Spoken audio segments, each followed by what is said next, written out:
അഞ്ചുകള്ള കോക്കാൻ എന്ന ഫിലിമിൻ്റെ പ്രൊഡ്യൂസേഴ്സിൽ നിന്നൊരു പടം ഇറങ്ങുകയെന്ന് പറയുമ്പോൾ ഇറ്റ്സ് ക്വൈറ്റ് എക്സൈറ്റിംഗ് യുനോ. കൂടാതെ മമ്മൂക്കയുടെ ദ ഗ്രേറ്റ് ഫാദറിൻ്റെ എഡിറ്റർ നൗഫൽ അബ്ദുള്ള ആദ്യമായിട്ട് ഡയറക്റ്റ് ചെയ്യുമ്പോൾ വെറുതെ എന്തെങ്കിലും ചെയ്യില്ലല്ലോ. ഹൊറർ കോമഡി അധികം ആരും കൈവെക്കാത്ത ജോണർ, വെച്ചിട്ടുള്ള പലരുടെയും കൈ പൊള്ളിയിട്ടുമുണ്ട്. ഇവിടേക്കാണ് നമ്മുടെ നൗഫൽ ബായുടെ വരവ്. ഈ ഒരു ജോണറിലാണെങ്കിൽ കുറേ കാലമായിട്ട് നല്ല മൂവീസ് ഒന്നും വരാത്തത് കൊണ്ട് തന്നെ കണ്ടിരിക്കാൻ നല്ല ഫ്രഷ്നെസ്സും ഉണ്ട്. കഥ നടക്കുന്ന കാലയളവ് മനസ്സിലാകുന്നില്ല. സ്ഥലം പാലക്കാട് തമിഴ്നാട് ബോർഡർ ആണെന്നൊക്കെ പറയാം. പവർ കട്ടൊക്കെ ഉള്ള കാലം. മൊബൈൽ ഫോൺ കാണിക്കുന്നില്ല.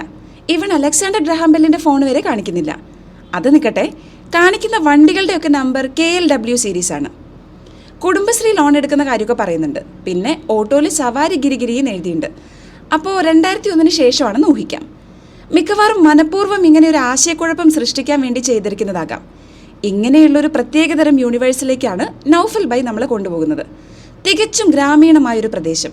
അവിടേക്ക് മംഗലാപുരത്ത് നിന്ന് പഠനം കഴിഞ്ഞ് ഹാൻസും കുപ്പിയൊക്കെ ആയിട്ട് വരുന്ന നമ്മുടെ സ്വന്തം മാത്യു. അവിടെയുള്ള മാത്യുവിൻ്റെ പ്രണയം, പേടി, അതെങ്ങനെ ഓവർകം ചെയ്യുന്നു, അങ്ങനെയുള്ള ഒരു കൊച്ചു കഥ നല്ല അടിപൊളിയായിട്ട് നൗഫൽ ബൈ ചെയ്തു വെച്ചിട്ടുണ്ട്. ഈ അടുത്ത് കാന്താര കണ്ടതുകൊണ്ടാണെന്ന് തോന്നുന്നു പടത്തിലുള്ള കൂളി, തിറകൾ എന്നൊക്കെ പറയുന്ന സമയത്ത് കാന്താര ഓർമ്മ വന്നു. കഥ തുടങ്ങിക്കഴിഞ്ഞാൽ കഥയിലേക്ക് കംപ്ലീറ്റ് ഇൻവോൾവ് ആയി പോവുകയാണ്. മൊബൈലിൽ കുത്തിരിക്കാനോ മറ്റൊന്നും ചിന്തിക്കാനോ സമയമില്ല. ഒരുപാട് പേർക്ക് അവർ സ്ഥിരമായി ചെയ്തു വരുന്ന പാറ്റേണിൽ അല്ലാതെയുള്ള നല്ല റോളുകൾ സിനിമയിലുണ്ട്.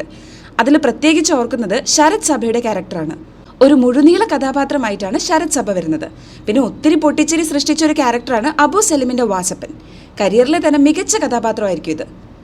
മുഴുനീളം വുഡ്ലാൻഡ്സിൻ്റെ ഷൂസിട്ട റോഷൻ ഷാനവാസ്, സൈനുദ്ദീൻ്റെ മോൻ അവതരിപ്പിച്ച ഷൈജൻ എന്ന ക്യാരക്ടറും അതേപോലെ റോണി ഡേവിഡിൻ്റെ കുട്ടപ്പൻ എല്ലാം അത്യാവശ്യം നന്നായിട്ട് ചെയ്യാനുണ്ടായിരുന്നു. ഓർത്തിരിക്കാൻ പറ്റുന്ന നിരവധി ഡയലോഗ് സിനിമയിൽ അവിടെയും ഇവിടെയും പറഞ്ഞു പോകുന്നുണ്ട്. ഒരു പെണ്ണ് രാത്രി വീട്ടിലേക്ക് വിളിച്ചിട്ട് ആണ് ചെന്നിട്ടില്ലെങ്കിൽ അത് സ്ത്രീത്വത്തിന് തന്നെ അപമാനിക്കുന്നത് തുല്യമാണെന്നേ ഞാൻ പറയൂ. നാട് പ്രതിസന്ധിയിലാകുമ്പോൾ വെറുതെ വീട്ടിലിരിക്കാൻ നെക്സൽ ശേഖരൻ്റെ മോനാവില്ല. ഫീൽ ദ തുപ്പി, താങ്ക്സ് ഫോർ ദ കുപ്പി തുടങ്ങിയ ഡയലോഗ്സ് ഒക്കെ പൊളിയായിരുന്നു. ആസ് എൻ ആക്ടർ മാത്യുവിൻ്റെ കരിയറിലെ ഗ്രാഫിൽ ഒരു ചേഞ്ച് കൊണ്ടുവരുന്ന റോളായിരിക്കും ഇത്. ഡയറക്ഷൻ മാത്രമല്ല, എഡിറ്റിംഗ് ചെയ്തിരിക്കുന്ന നൗഫൽ അത്യാവശ്യം പണിയെടുത്തിട്ടുണ്ട്. കാരണം ഒടിയൻ വരുന്ന ചില രംഗങ്ങൾ സിനിമയിലുണ്ട്. അതൊക്കെ ഒന്ന് പാളിയിരുന്നെങ്കിൽ മൊത്തം പടം തന്നെ ചീറ്റിപ്പോയനെ. അത്യാവശ്യം നല്ല രീതിയിൽ തന്നെ അതൊക്കെ ചെയ്തു വെച്ചിട്ടുണ്ട്. ചെറുതായി പേടിപ്പിക്കേണ്ട രംഗങ്ങളൊക്കെ നന്നായിട്ട് തന്നെ പേടിപ്പിക്കുന്നുമുണ്ട്. അത്യാവശ്യം നൈറ്റ് വിഷ്വൽസ് ഒക്കെ വരുന്നൊരു സിനിമയാണിത്. അതുകൊണ്ട് തന്നെ ഇതിൻ്റെ ലൈറ്റിങ്ങിലും സിനിമ നന്നായിട്ട് തന്നെ വന്നിട്ടുണ്ട്. ഒടിയൻ്റെ റോളും ഒടിവിദ്യകളും ചെയ്ത വില്ലൻ്റെ പ്രകടനം ഗംഭീരമായിട്ടുണ്ട്. തൻ്റെ കുറവുകളെ കളിയാക്കിയ സമൂഹത്തെ തൻ്റെ കഴിവുകൾ കൊണ്ട് പേടിപ്പിച്ച് ആനന്ദം കണ്ടെത്തുന്ന ഒരു വല്ലാത്ത സൈക്കോ. നടിമാരിൽ ഏറ്റവും ഇഷ്ടപ്പെട്ടത് നായികയുടെ ഫ്രണ്ടായ കുത്തിത്തിരിപ്പുണ്ടാക്കുന്ന വിദ്യ, പിന്നെ മാത്യുവിൻ്റെ പേടി സ്വപ്നമായ ജ്യോതിയേച്ചി, പിന്നെ നായികയും, മാത്യുവിൻ്റെ പപ്പടമുണ്ടാക്കി മകനെ വളർത്തിയ അമ്മയും. എന്തൊക്കെ ആയാലെന്താ, മാത്യുവിൻ്റെ കോസ്റ്റ്യൂംസ് ഒക്കെ സൂപ്പറാണ്.